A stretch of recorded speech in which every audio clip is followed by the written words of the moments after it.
Janis Joplin was born in 1943 in a small Texas town called Port Arthur.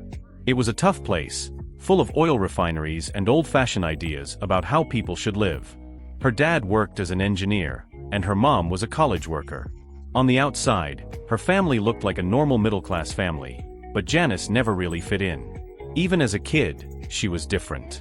She had a wild imagination and asked too many questions for a town that expected girls to be quiet and polite.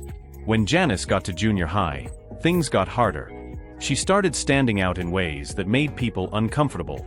She spoke out against racism and didn't follow the rules for girls. That made her a target. People who once liked her started to avoid her or even bully her. In high school, the teasing turned into harsh insults. They called her names, made fun of her looks, and hated that she was friends with black students. It was a lonely time, but it also made Janis stronger. She took all that pain and turned it into something powerful. Janis found a small group of friends who introduced her to new ideas and music. They were part of the beatnik culture, which was all about freedom and breaking the rules. Through them, Janis discovered blues, jazz, and folk music. She didn't just listen to these styles, she felt them deeply. She taught herself to sing like the great blues singers, not by reading music, but by feeling the emotion behind every note. Her voice was raw and full of power, something no one could fake. In 1963, Janis decided to leave Texas. She hitchhiked for nearly 50 hours to San Francisco with a friend. This wasn't just a trip, it was an escape from the small town that never accepted her. San Francisco was full of people who didn't fit in either, and Janis finally felt like she belonged. She started singing in bars and coffee shops, wearing jeans and going barefoot. She wasn't trying to be pretty or polished, she just wanted to be real. People noticed her because she was different, and her voice was unforgettable. But freedom came with its own problems. Janis fell into drugs and alcohol to deal with the pain she carried inside. She became known for using amphetamines, heroin, and whiskey. These substances helped her cope, but also started to take a toll. Despite the struggles, Janis kept pushing forward, chasing her dream of making music that mattered. By 1966, Janis had joined a band called Big Brother and the Holding Company. It wasn't an easy start. Janis and the band had to learn how to work together, especially since her voice was so different from the loud electric sound of the band. But she was determined. She called San Francisco exotic in letters home, and her parents didn't even know she had moved until after her first show. The big break came in June 1967 at the Monterey Pop Festival. Over 50,000 people showed up to see the biggest names in rock, like Jimi Hendrix and The Who. Janis was still mostly unknown outside San Francisco. But when she took the stage, everything changed. For just 14 seconds, she sang with such raw power and emotion that the crowd went silent, then exploded with applause. Even famous singers like Mama Cass were shocked. That moment turned Janis from a small-town girl into a rock superstar. Her performance was wild and unforgettable. She stomped on the stage, shook her body, and moved between soft whispers and loud screams. People said watching her was like having their minds rewired. She wasn't afraid to be messy or real on stage, and that made her stand out in a world where female rock stars were rare. Janis broke the rules about what a woman could be in music. After Monterey, everything changed fast. Columbia Records signed her and the band, and their album Cheap Thrills became a huge hit.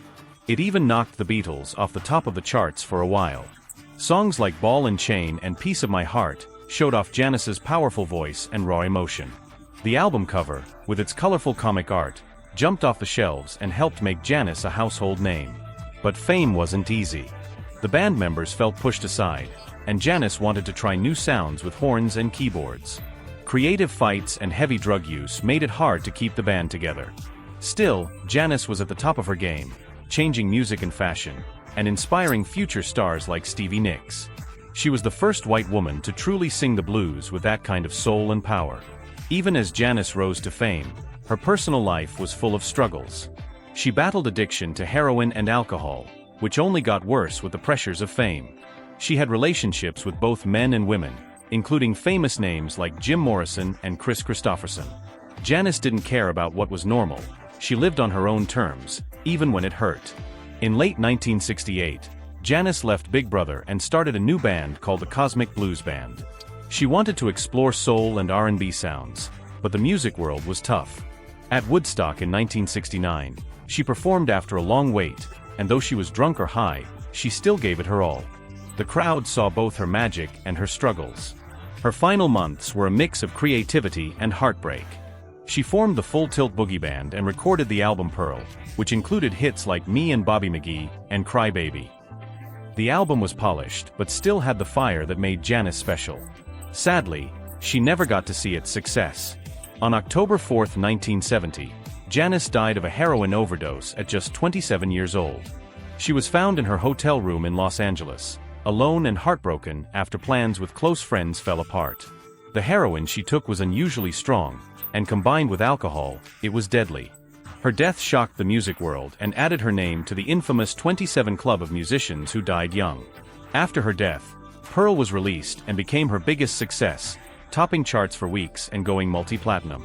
Me and Bobby McGee became her only #1 hit, a song that captured both her strength and vulnerability. Janis's ashes were scattered over the Pacific Ocean, just as she had wished. Janis Joplin's story is one of raw talent, fierce independence, and tragic loss. She broke barriers for women in rock, showed the world the power of the blues, and inspired generations of musicians.